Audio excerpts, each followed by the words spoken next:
All right, welcome in everyone. I'm Peter Ryman, Director of Instruction at Marshfield Country Club, and this video is about arm playing. I'm actually replying to a comment someone made, so if you have a similar question or comment, go ahead and pose it, and I'll do my best to put a video together for you. But what is arm playing? We're really just talking about the position that your arms and hands find at the top of your backswing. They can be quite high, right? Or they can be maybe quite low and shallow. Both, frankly, can work. And there's examples of great players who have done both. Here's a great player right here, Justin Thomas, who has very high hands at the top of his backswing. Okay? Here's an example of a great player who has lower hands at the top of his backswing. This is Darren Clark. You can see his hands are really about level with his head, whereas Justin Thomas' hands were way above his head.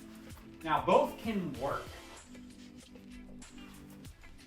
but whether or not it's going to work is dependent upon you and your body habitus, okay? So you need to understand your physicality and your capabilities before you go attempting to mimic someone.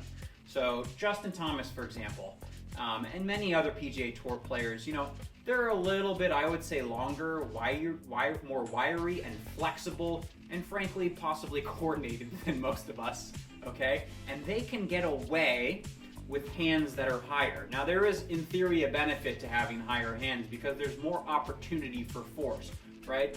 What's the most available force to us on planet Earth? It's gravity. If you want this club to accelerate from the top without any effort, what would be the easiest thing to do? Well, it would be to drop your hands, right? That's free acceleration.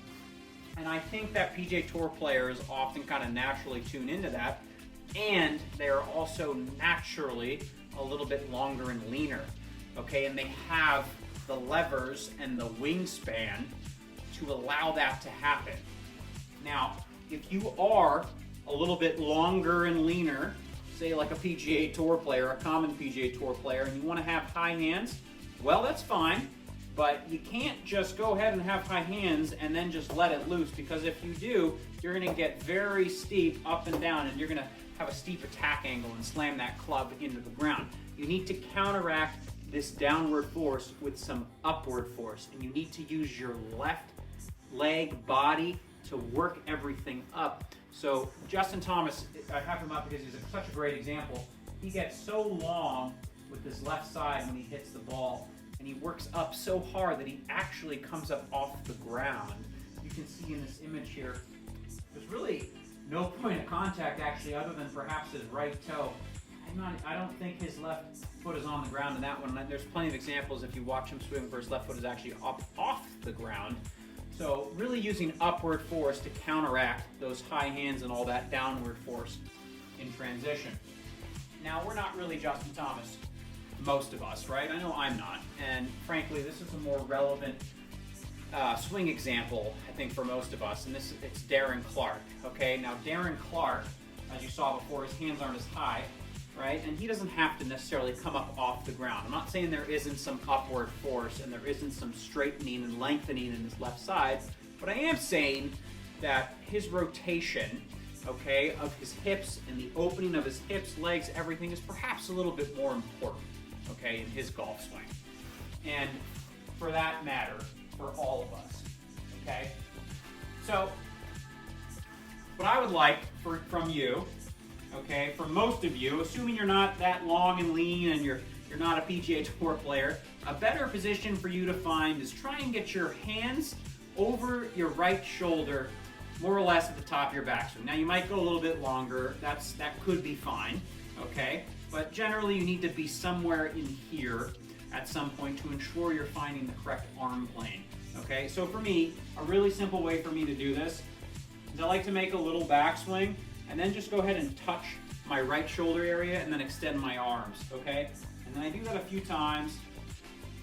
Touch, extend, feel a little bit of sequencing then. Touch, extend, a little bit of sequencing into the ball, and I try and duplicate it. And try and find it again. And I think for most of us, that puts the club in a very neutral position where, you know, your arm plane is going to be pretty much on point relative to your body, and then it's going to produce a path that is generally going to make sense for you.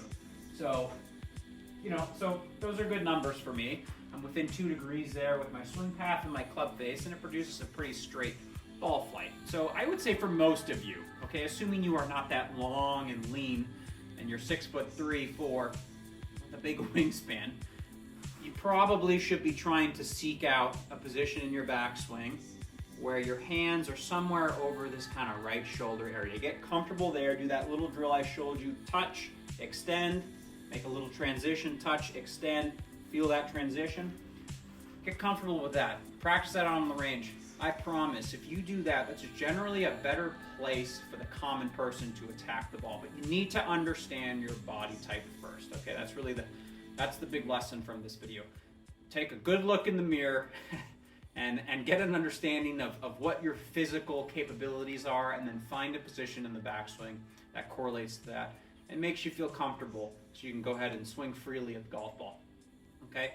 I hope that helps. If you have a comment, feel free to pose it. If you'd like to see a video on something else, feel free to let me know. And I look forward to seeing everyone next time. Thanks.